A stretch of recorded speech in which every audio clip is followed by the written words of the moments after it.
As the death toll continues to mount in Palestine, how can a diplomatic or political solution be achieved?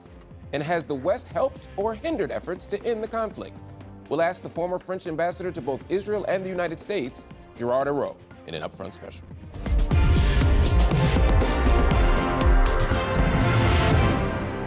Gerard Araud, thank you so much for joining me on Upfront.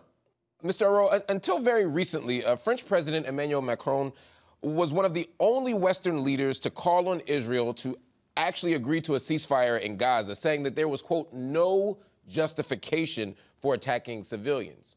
Why do you think Macron was the first to speak up on this? Well, actually, in a sense, it was a bit a balancing act, because in the very beginning of the crisis, he has made very, very pro-Israeli declarations, and he has been criticized afterwards to be unbalanced. The reality of France is that we have the first Jewish community out of the United States, and we have the most important Muslim community in Europe. So there is a problem of balancing act between these two communities, because of course the French Jews are mainly supporting Israel, and the French Muslims are mainly supporting the Palestinians. So it's, well, I should say it's not only an international problem for us, it's also a domestic political problem. So the French authorities are indeed doomed to find the right balancing position. It's interesting because even though it's a balancing act, as you say, Macron was still able to speak up before a lot of other people in the EU. Why do you think Macron was among the first to speak up about this? Well, first, I should say that most of the European countries, the majority of the European countries, because of terrorism and because of the atrocities of what Hamas has done, are mainly supporting Israel. And there is also the problem the memories stemming from the Second World War, which makes most of the European countries very cautious about criticizing Israel. Especially the case of course, of Germany. Most of Eastern European countries are fiercely supporting Israel, whatever Israel is doing. So in a sense, it was up to France to try to speak up. But as I've told you, he has also to have a balanced approach versus Israel and versus the Palestinians because of our domestic constraints. Is that why it took so long to call for the ceasefire? We were still weeks into the bombardment. 11,000 Palestinians had already been killed by the time he called for a ceasefire. What caused the delay? Well, first, I think you have to understand that the description of the atrocities committed by the Hamas has created, I should say, a lot of emotion in the European public opinion. What the Hamas has done is so horrendous beyond any description that, in a sense, everybody has considered that Israel has the right to defend itself, and that in any case, a military operation in Gaza is very difficult because of 2 million inhabitants. So I think it has been a slow process of really moving, really the European public opinion has been moving towards the point of telling the Israelis, you know, the time has come of a truce, or the time has come for a ceasefire. On November 20th, from Twitter, you said, not being a military expert, I refrain from commenting on the Israeli operation in Gaza, but I do not see its credible strategic objective. Now, Israel, of course, states its objectives are a return of all hostages, the destruction of Hamas's military capabilities and Hamas's governing capabilities. Why do you believe that these objectives aren't credible or strategic? No, that's the question. You know, really, on one side, you know, if you were the Israeli government on October the 8th, the question mark is what the Israeli government could have done.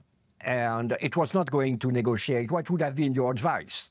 And your advice couldn't be, well, you have to negotiate with Hamas to get the release of the hostages, because it would have meant really a total strategic victory of the Hamas. Now, I think the legitimate question is, what is the strategic goal of Israel?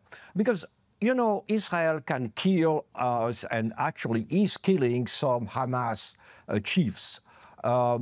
Israel can destroy and is destroying some Hamas infrastructures. But at the end of the day, we know that there will be new Hamas chiefs, younger, coming, really in 2 or 3 months, and military infrastructure will be rebuilt. So you can doubt saying today, but what is the goal of the Israelis? And at the same time, you can say, but Israel was obliged to launch a military intervention. Based on what you just said, one could believe that Israel has no choice but to accept the long-term presence of Hamas. If you're saying that they'll always be reproduced, there will always be new fighters, new structures, new weapons, new sources, new resources. If that's the case, is Israel to just accept the existence of Hamas as a practical matter? You know, the problem, and again, the atrocities of October the 7th shouldn't be considered only as really a one-time event. It has created a new situation where for any Israeli government, it would be impossible to negotiate with the Hamas. It's really so horrendous that really it's such a national trauma. And if it's a national trauma, it's first the atrocities, of course, in a human sense, but also the strategic defeat. So it's really, and that's the reason why I'm quite pessimistic, because I don't see any way out, to be frank. Because if I could think of a strategic victory of Israel, I would say, okay, they are going to try to reach this goal, but I don't see it. But at the same time, I don't see how we could have any negotiation. So I fear that we are in a dead end, and that Israel is going to go on bombing, and bombing. But at the same time, really, even if they raise Gaza, what will be the point? Because Hamas will still be there, will still control the territory. So it's really an horrible situation. You also said the October 7th massacre was not only a human tragedy, you say, but also a strategic defeat for Israel. The myth of its inviolability is broken. It doesn't have any credible way to restore it. If that's true, as you say, what does this mean for Israel moving forward? What's at stake? Well, since it's impossible to identify, I should say, an end state of the operation which would restore the absolute superiority of the Israeli military apparatus, that there is a big question mark for Israel and the future. You can have, I think, 2 ways forward. One would be basically saying, let's go back to the pre-October the 7th situation with still really best monitoring system on the borders of the Gaza Strip, really, in a sense, going back to the status quo before, having given a lesson to the Palestinians, trying to think in terms of the Israelis.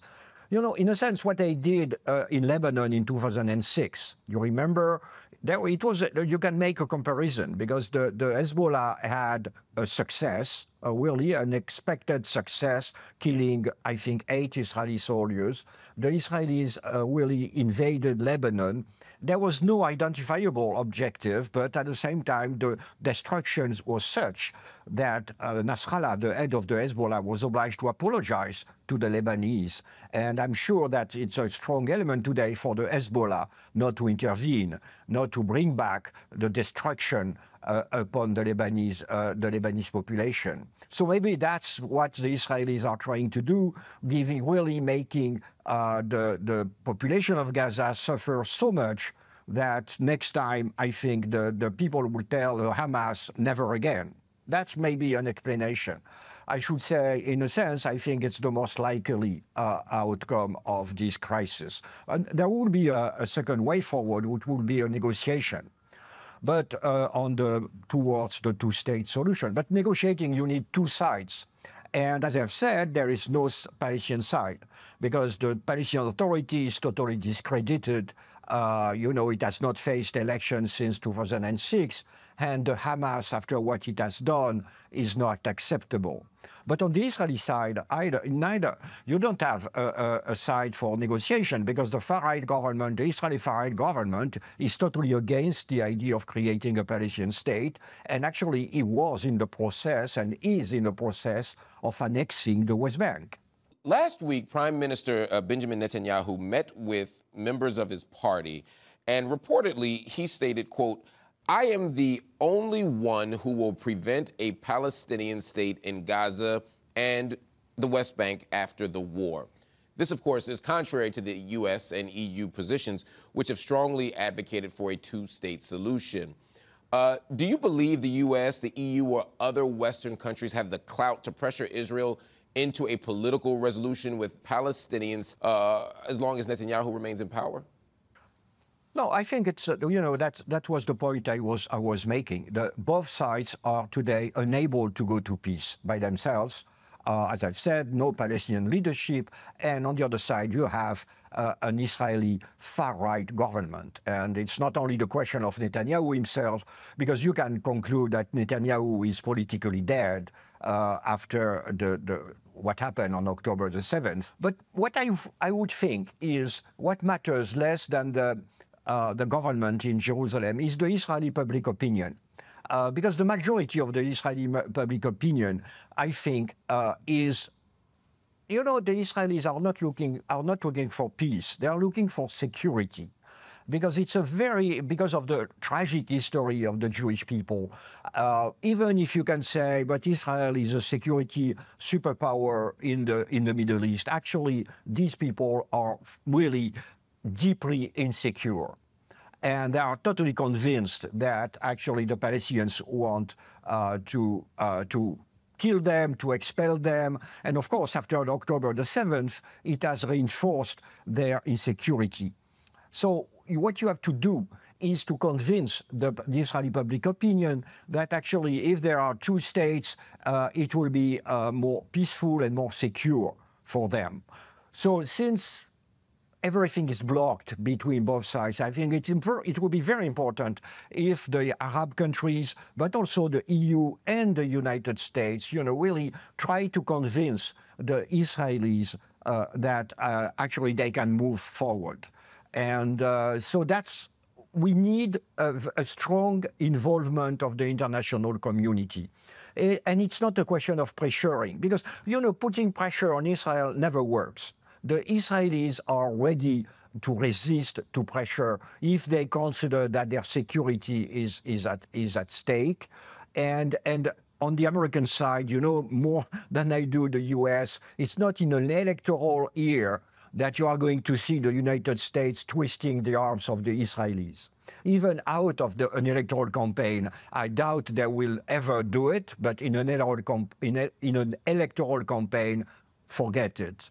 So instead of talking of pressuring, of pressure, and the Israelis don't care about Europeans, I think it will be we have to be more positive, creative, and we being the Arabs, the Europeans, the Americans, to tell the Israelis, okay, if you accept a Palestinian state at 14 kilometers of Tel Aviv, at 5 kilometers of the Ben Gurion International Airport, here, that's the package deal. You'll be full part of the Middle East. Maybe you'll be associated to the European Union, to NATO. We have to find creative ways to breaking the stalemate. In mid-November, 10 French diplomats working in the Middle East and North Africa sent a confidential note to the French Ministry of Foreign Affairs in which they criticized President Macron's pro-Israel stance. They said that it ruptures France's historically, as you alluded to earlier, balanced position on Israel-Palestine. The French newspaper Le Figaro called this a, quote, unprecedented gesture in the recent history of French diplomacy in the Arab world. What does it say that they felt the need to write this? Does it speak to a kind of wider dissent within the Macron administration? Well, I think, as I told you in the very beginning, the first reaction of Emmanuel Macron to the attack, the October 7th attack, was really an unconditional support of Israel. And in a sense, I think he went maybe too far. And retrospectively, he went too far because after that, it sounded as justifying and approving the Israeli military intervention with all its consequences. What is unprecedented, actually, is not the report of the diplomats, because, of course, in the bureaucracy, you are able and you are allowed to make your views known. The fact was that it was made public, and that is unprecedented because it was a normal, I should say, bureaucratic process made public, and which, of course, appeared as criticizing the president. We've seen similar dissent internally in the United States and similar leaks happen. There was a memo that was leaked by Politico here in the United States that said, quote, when Israel supports settler violence and illegal land seizures or employs excessive use of force against Palestinians, we must communicate publicly that this goes against our American values. Is that a sign of hope that both in France and in the United States, you're at least hearing about dissent? The fact that it's leaking to the public could be a sign of something here, no? I think there is a strong difference between France and the US, because first in terms of influence on the region, but also in terms of, I should say, traditional alignment of American policy to the Israeli policy. The United States has been for decades now, I think, at least since the Madrid Conference in 1991 and George H. Bush Baker time, actually has been 100% supporting Israel, which has not been the case of France. The relationship between France and Israel actually has always been a bit uncomfortable. But I think on the American side, I think Joe Biden knows that you can't, as I said, for different reasons, really electoral reasons in the US, but also the usual Israeli reaction to pressure, that you can pressure really Israel. So he has tried to nudge Israel. I embrace Israel. I send 2 aircraft carriers there, and I show to Israel that I am his best friend in the hope that actually Israel will listen to me. And unfortunately, Biden is bumping into 2 obstacles. One is that actually Israel is not listening to the U.S. as we see it, in the military operation. And second is that actually it's very divisive in the Democratic Party in the U.S. That suddenly, which is quite new, we have seen a strong part, really a part of the Democratic Party, the left of the Democratic Party, the youth in particular, suddenly becoming very critical of Israel, which makes, of course, Joe Biden in a very difficult situation, considering that the Americans are voting in 12 months. I want to talk about settlement expansion. It's something that you've been very outspoken about. You've talked about settlement construction and attempts to remove Palestinians from the occupied West Bank as a form of, quote, ethnic cleansing. You've said that this isn't just perpetrated by settlers, but in fact, it's a concerted plan by the government to continue to annex more land in the West Bank. Can there ever be a just political solution when settlement expansion continues? I've been always very vocal about the question of settlements because, I was the ambassador to Israel between 2003 and 2006, and I traveled extensively in the West Bank. I know it really very, very, very well. And actually, it's not only the West Bank, it's also in East Jerusalem. And I've seen, really the way the settlement policy was moving forward. And I have talked to settlers, and the settlers are very, really frank. what they are doing is to make a territorial compromise impossible. Because basically they make a Palestinian state impossible, because it will be, if they are very numerous, it will be very difficult for any Israeli government to repatriate them. And you can't imagine a Palestinian state, you know, with all these settlements everywhere. So in a sense, my stance was not so much a moral stance, not even the legals, because of course settlements are illegal in international law. It's a gross violation of the Fourth Convention of Geneva. But I think it was political. You know, if we believe in a two-state solution, we should condemn, we should fight against the Israeli settlement policy. And here, I think you can criticize, I'm not criticizing the Americans, I'm not American, but you can criticize the European Union. You know, really, the European Union, in a sense, really wants to have a moral foreign policy and wants to support a two-state solution. That was, I think, the point. And on this issue, it should have been active. And recently, since October the 7th, the settlers are taking advantage of the situation to do what I call actually, what I call in French, I didn't find the right translation, a retail ethnic cleansing. You know, retail meaning that they do it really village by village. They do it really one family, or really they try to push their advantage with actually, and the police is looking the other way. Because, you know, the Minister of National Security, the Israeli Minister of National Security is a real fascist. And I'm not using this word really easily, this word. He is really a fascist, is giving weapons to the settlers, and basically they can do whatever they want. Before you go, you recently stated that, quote, diplomacy is not the long sobbing of the violins of autumn. It is grappling with reality, getting our hands dirty to piece together an imperfect world which will remain imperfect. It is moving within the realm of what is possible, even if it is not the realm of what is desirable.